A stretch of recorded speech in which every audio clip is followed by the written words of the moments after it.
Hello and welcome back to the Allan Kardec USA channel, where we discuss the doctrine of Spiritism as codified in his writings by Allan Kardec and how God's plan of reincarnation plays a role in our lives. My name is Ciso. Today we will continue with the fourth topic of the reincarnation series of videos I am doing: why and how reincarnation scriptures were removed or left out from the Bible. First, I should mention that while early Christians deleted, that's a word we all commonly use in this day and age, right? Deleted.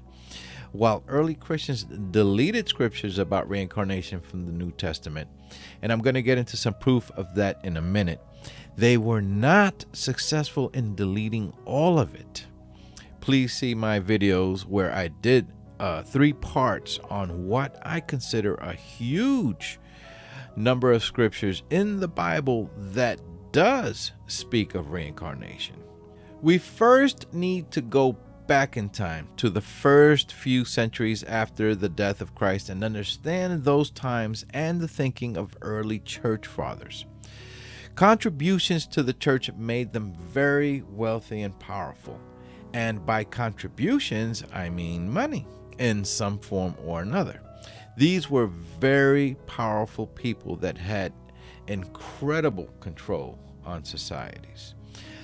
I once spoke to an old man who said something interesting. He made a point that was short and blunt. I don't know if it's completely accurate. It's just his belief, I guess. He said that if the church allowed people to believe in reincarnation, then people would stop contributing to the church. Because if people believed they had more lives to live later, they would not worry too much about the life they are living now, and thus not care about the church's teachings. And this is the reason the church vehemently opposes teachings about reincarnation. So the principal motivating factor behind the church's ban on reincarnation is money. And money means power, something the church and other rulers of various empires about 2,000 years ago did not want to lose. This topic about references or scriptures being removed from the Bible is extremely complicated, but I'm going to try to make it as simple as possible. The reason it's so complicated is because we have to go back in history several thousand years. Think about it. We are at this moment in the year 2022. 2022 years after the start of the calendar we use when it began with the year 1, even though the calendar wasn't invented in the year 1. The man who invented the calendar we currently use was a Christian monk named Dionysius Exiguus. By tracing historic events of the Roman Empire and the people that lived and died, he calculated that Jesus Christ was born 533 years earlier, making that year 1 AD. So Exiguus is also credited with dating the birth, or at least the year of birth, of Jesus Christ. Year 1 AD. Now, AD does not stand for after death, as some people incorrectly assume. AD stands for Anno Domini, which is Latin for the year of our Lord. It would be less complicated if we thought of it as the times of Christ, which we can say continues today. We are still in AD, now 2022 AD. Exiguus then documented, when he invented the calendar, that any years before the birth of Jesus would be called BC, before Christ. So 5 years before Christ was born, for example, would be the year 5 BC, and so on. Now things start to get messy when future historians were better able to study and retrace events and calculated that Jesus Christ was not born in the year 1 AD, which means that Exiguus was wrong. By using the calendar invented by Dionysius Exiguus, because we're now stuck with that calendar, they concluded that Jesus was actually born sometime between 6 BC and 4 BC. meaning Christ was born about 5 years before Christ. You see how this can get complicated?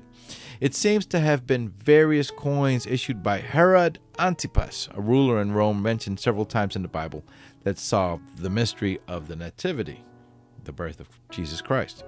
A coin made during BC, the times before Christ.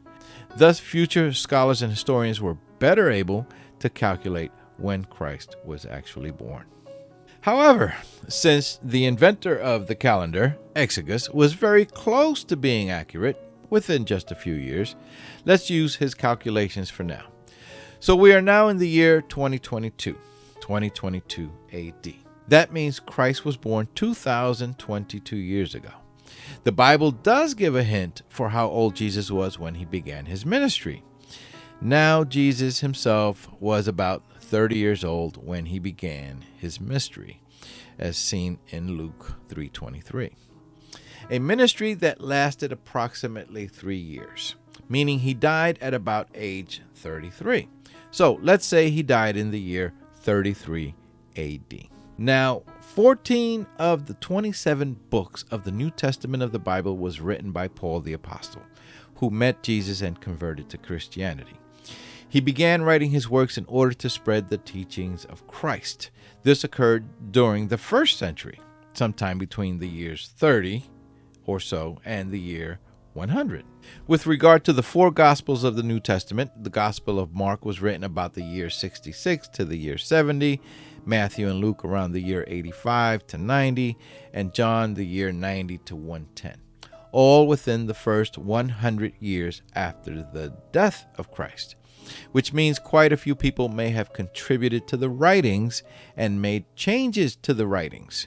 Christian scholars believe changes continued over the following few hundred years.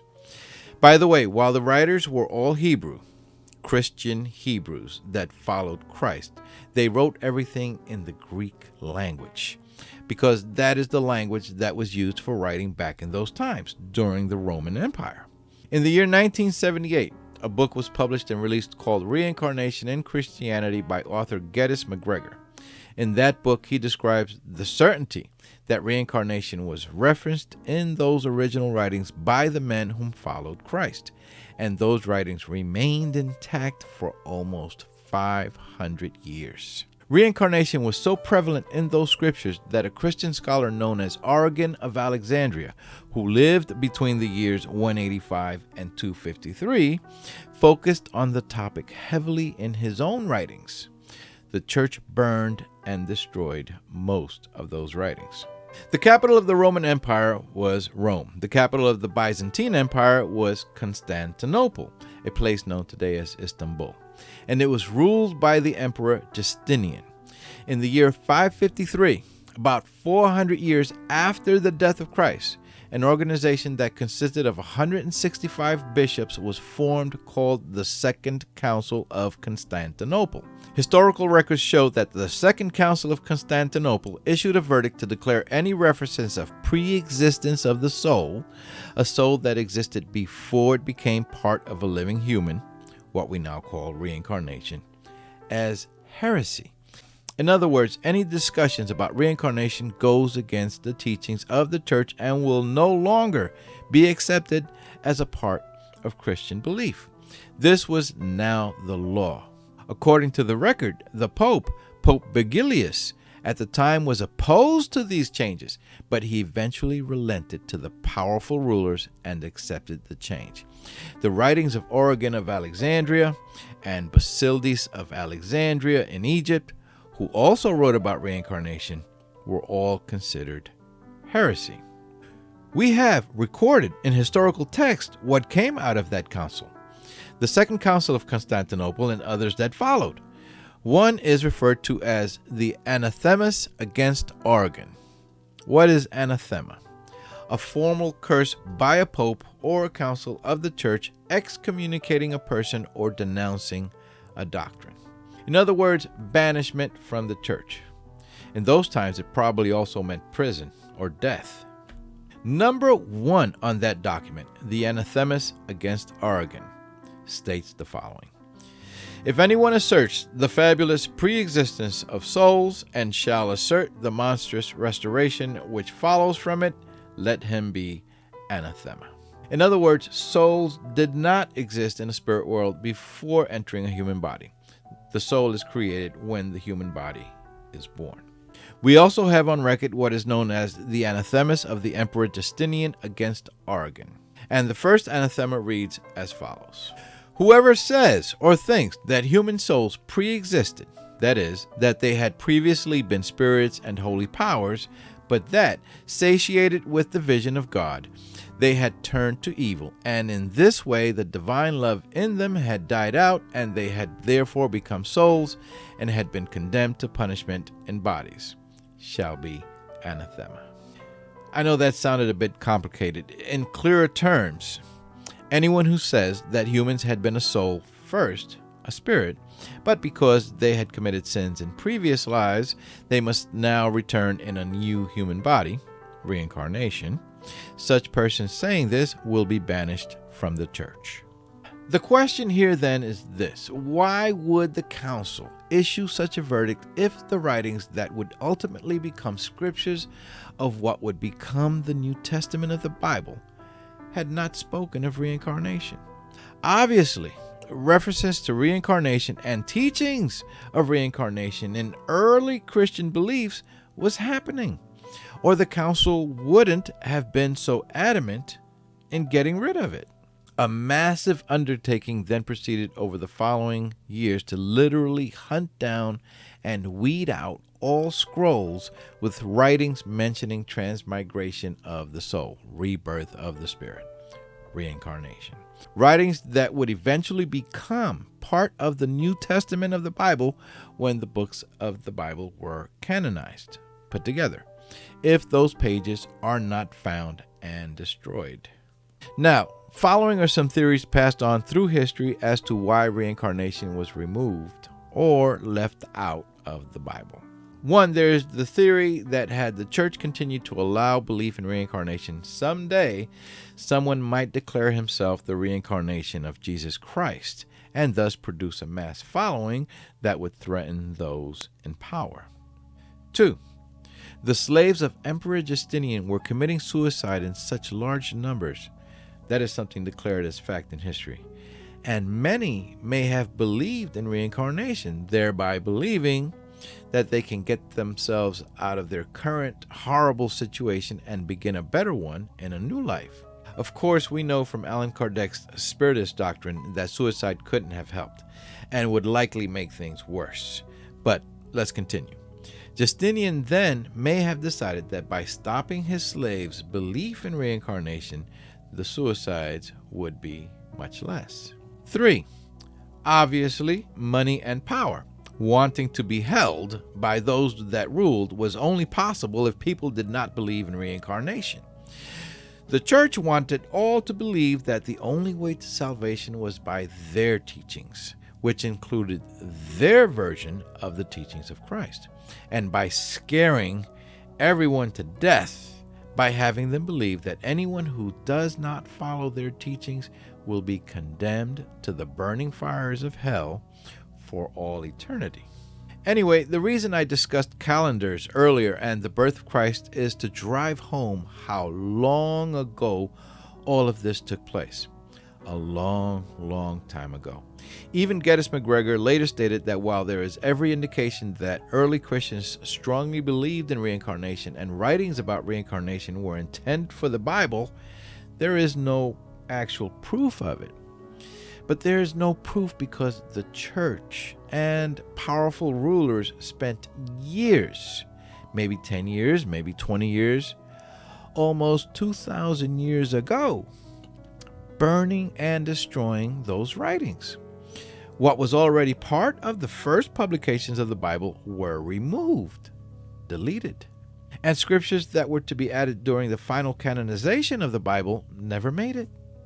Fortunately, however, they weren't entirely successful. Like I said earlier, they couldn't remove all of it.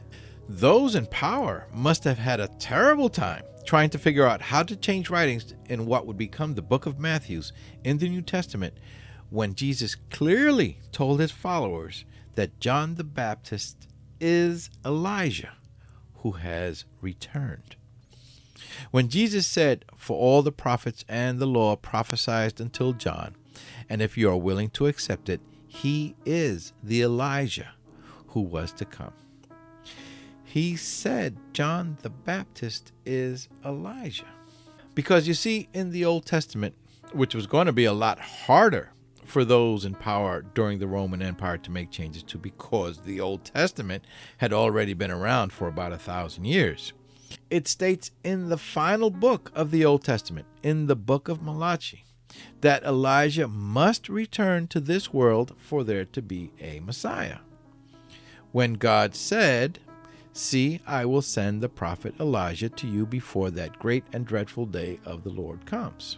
So those councils banning reincarnation couldn't remove Jesus saying that John the Baptist is Elijah. Because if Elijah had not returned, there is no Messiah. And if Jesus is not the Messiah, then there is no Christian religion, no Christianity, no Pope, nothing, nada. This will complete the fourth topic of this series. Be sure to subscribe to this channel so that you are alerted when the next topic, countries and religions that believe in reincarnation and how Socrates and Plato spoke of reincarnation, is uploaded to this channel. I would also enjoy seeing your comments, commenting on whether you agree with what I have discussed, or if you don't agree, let me know. If you prefer to write to me personally, you can email me at kardecusa@gmail.com. Thank you and have a blessed day.